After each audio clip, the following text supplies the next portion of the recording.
हरे कृष्णा। आप सभी भक्तजनों को शुक्र प्रदोष व्रत की हार्दिक शुभकामनाएं। इस दिन भगवान शिव की पूजा करने से ऐश्वर्य, धन, सौभाग्य की प्राप्ति होती है। साथ ही यह व्रत आर्थिक लाभ, दाम्पत्य जीवन में सुख शांति के लिए और संतान की लंबी आयु के लिए किया जाता है। यह प्रदोष व्रत अर्थात त्रयोदशी का व्रत मनुष्य को सुखी और संतोषी बनाता है। अतः जो भी भक्तजन आज के दिन प्रदोष का व्रत करते हैं और इन कथाओं को सुनते हैं, उनके घर परिवार में सदा सुख शांति बनी रहती है और उन सभी भक्तों की सभी मनोकामनाएं भी पूर्ण होती है। भगवान शिव के साथ साथ माता पार्वती का भी आशीर्वाद प्राप्त होता है।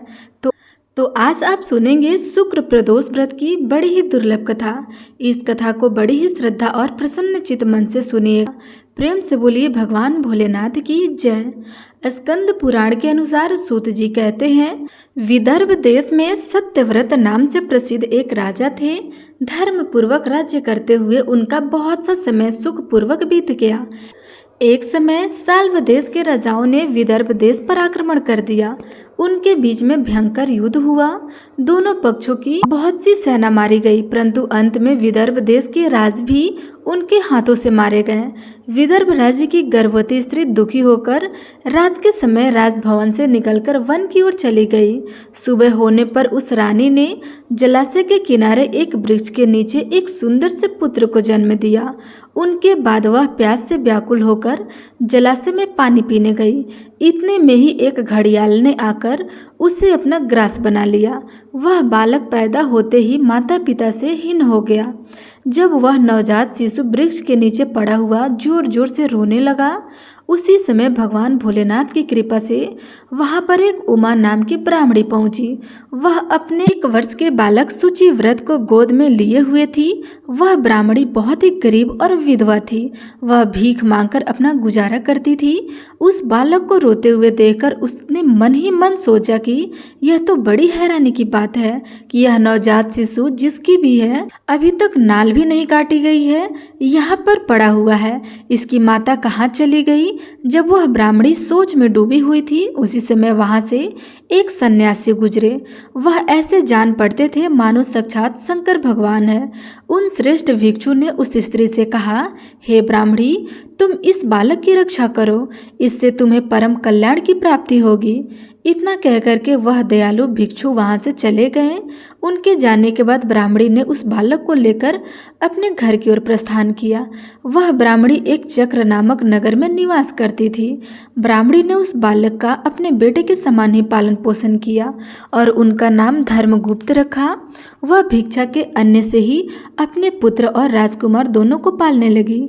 एक दिन वह ब्राह्मणी उन दोनों बालकों को साथ लेकर भिक्षा मांगती हुई देव मंदिर चली गई। उस समय वहां पर सांडिल्य मुनि पधारे हुए थे। सांडिल्य मुनि को देखकर ब्राह्मणी ने उन्हें प्रणाम करके पूछा, हे ब्राह्मण, एक सन्यासी के कहने पर मैं इस बालक को अपने घर ले आई हूँ। अभी तक मुझे इसके कुल का पता नहीं चला है, फिर भी मैं अपने पुत्र की तरह ही इसका पालन पोषण करती हूँ। आप ज्ञान के नेत्रों से देखकर मुझे बताने की कृपा करें कि यह बालक किस कुल के उत्पन्न हुआ है और इसके माता पिता कौन है। तब मुनिवर बोले, यह विदर्भ देश के राज्य का पुत्र है।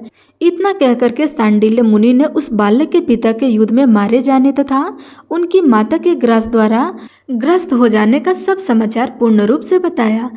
यह सुनकर ब्राह्मणी को और भी आश्चर्य हुआ। फिर उसने प्रश्न किया कि हे महामुनि, वह राजा सभी भोगों को छोड़कर युद्ध में क्यों मारे गए और इस बालक को यह दृढ़ कैसे प्राप्त हुई? यह अपने राज्य को कैसे प्राप्त करेगा? यह तो मेरे पुत्र की तरह भिक्षा के अन्न से ही जीवन निर्वाह करता है। इसकी दरिद्रता के निवारण का क्या उपाय है? तब सांडिल्य मुनि बोले, इस राजकुमार के पिता विदर्भ पूर्व जन्म में पांडव देश के राजा थे। एक दिन प्रदोष काल में राजा बड़ी भक्ति भाव से त्रिलोकनाथ महादेव जी की आराधना में मग्न थे। उसी समय उनके नगर में बड़ा भारी कोलाहल मच गया उस शोर को सुनकर राजा ने बीच में ही भगवान शंकर की पूजा को छोड़ दिया और राजभवन से बाहर निकल गए। उसी समय राजा का मंत्री शत्रु को पकड़कर उनके समीप ले आया। वह शत्रु पांडव राज्य का सामंत था। उसे देखते ही राजा ने क्रोधपूर्वक उसका मस्तक कटवा दिया। शिव पूजा को छोड़ करके नियम को समाप्त किए बिना ही राजा ने रात में भोजन भी कर लिया। इसी प्रकार राजकुमार भी प्रदोष काल में भगवान शिव की पूजा किए बिना ही भोजन करके सो गया। वही राजा अगले जन्म में विदर्भ राजा हुआ। शिव पूजा में विघ्न होने के कारण शत्रुओं ने उसके सुख भोग के बीच में ही मार डाला। पूर्व जन्म में जो उनका पुत्र था, उस जन्म में भी राजा का वही पुत्र है। भगवान शिव की पूजा का उल्लंघन करने के कारण यह दरिद्रता को प्राप्त हुआ है और इसकी माता ने पूर्व जन्म में छल से अपनी सौत को मार डाला था।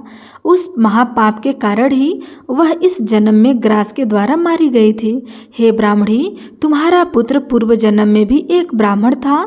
उसने अपना सारा जीवन केवल दान लेने में ही बिता दिया, यज्ञ आदि सत्कर्म कार्य नहीं किए, इसलिए यह दरिद्रता को प्राप्त हुआ।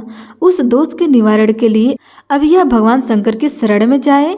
यदि यह दोनों बालक प्रत्येक प्रदोष के दिन भगवान शंकर का पूजन करते हैं तो वर्ष भर के भीतर ही इनकी दरिद्रता का नाश हो जाएगा और राज्य में सुख समृद्धि होगी। इस प्रकार शरण में आई हुई ब्राह्मणी को मधुर वचनों द्वारा आश्वासन देकर सांडिल्य मुनि ने उनके दोनों बालकों को भगवान शंकर की आराधना के मंत्र का उपदेश दिया। इसके बाद ब्राह्मणी अपने दोनों बालकों को लेकर वहां से चली गई। 4 माह बाद एक दिन ब्राह्मण का पुत्र नदी में स्नान करने गया। वहां उसे धन से भरा हुआ एक घड़ा मिला, जिसे लेकर वह अपनी माँ के पास गया। माँ धन से भरे घड़े को देखकर बहुत खुश हुई और उसने कहा, इसे अपने भाई के साथ आधा आधा बांट लो। मगर धर्मगुप्त ने इस धन में हिस्सेदारी से मना करते हुए कहा, मैं किसी अन्य के भाग का भागी नहीं हो सकता। प्रत्येक व्यक्ति स्वयं के कर्म का फल भोगता है।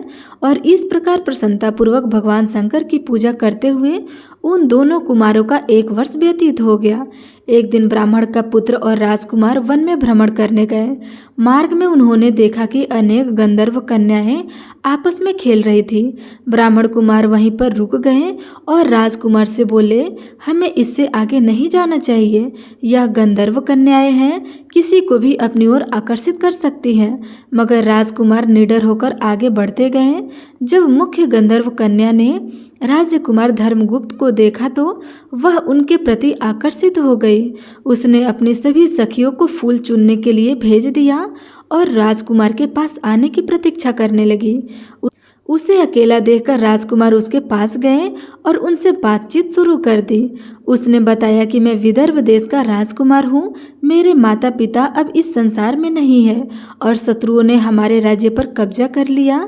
तब कन्या ने अपना परिचय देते हुए कहा कि मैं विदर्भिक नामक गंधर्व की पुत्री हूँ और मेरा नाम अंशुमति है और मैं गायन में प्रवीण हूँ। उसने यह भी कहा कि मैं आपसे विवाह करना चाहती हूँ। इतना कहकर के उसने अपनी मोतियों की माला निकालकर राजकुमार को पहना दी। तब राजकुमार ने पूछा, तुम राजपाट गंवा चुके हो, राजकुमार के साथ कैसे रह पाओगी और अपने माता पिता की अनुमति के बिना तुम मेरे साथ कैसे आ सकती हो। इस पर अंशुमति बोली, चाहे जो हो जाए मैं वही करूँगी जो मैं चाहती हूँ।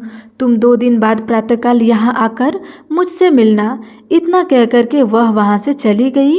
राजकुमार ने वापस आकर ब्राह्मणी और उनके पुत्र को सारी बातें बता दी।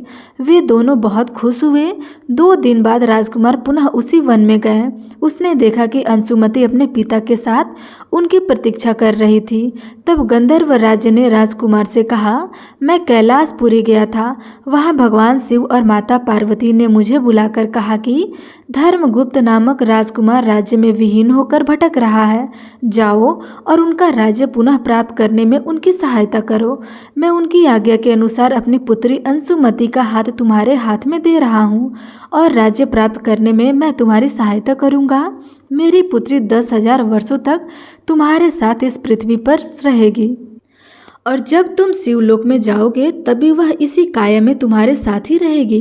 भगवान शिव के आदेश के अनुसार धर्मगुप्त और अंशुमति का विवाह हो गया। अंशुमति के पिता ने अपनी गंधर्व सेना को राजकुमार को दे दी। सेना की सहायता से उसने अपने शत्रुओं को परास्त कर दिया और अपने पिता का खोया हुआ राज्य उन्हें प्राप्त कर लिया। अब राजकुमार धर्मगुप्त राजा बन गए। उसने अपने बुरे दिनों में उन्हें पालने वाली गरीब ब्राह्मणी को राजमाता का दर्जा दे दिया और सूचित भ्राता को अपना छोटा भाई माना। इस प्रकार नियमित रूप से प्रदोष व्रत करने से ब्राह्मणी, उसके पुत्र शुचिव्रत और राजकुमार धर्मगुप्त को धन धान्य तथा सुख संपत्ति की प्राप्ति हुई। सूत जी कहते हैं कि जो मनुष्य प्रदोष व्रत की इस पुण्यमय महात्म्य को एकाग्रचित होकर सुनता है अथवा पढ़ता है, उन्हें 100 जन्म तक कभी दरिद्रता नहीं होती है और अंत में वह ज्ञान के ऐश्वर्य से युक्त होकर भगवान शंकर के परम धाम को प्राप्त होता है। तो प्रेम से बोलिए भगवान शंकर की जय, माता पार्वती की जय।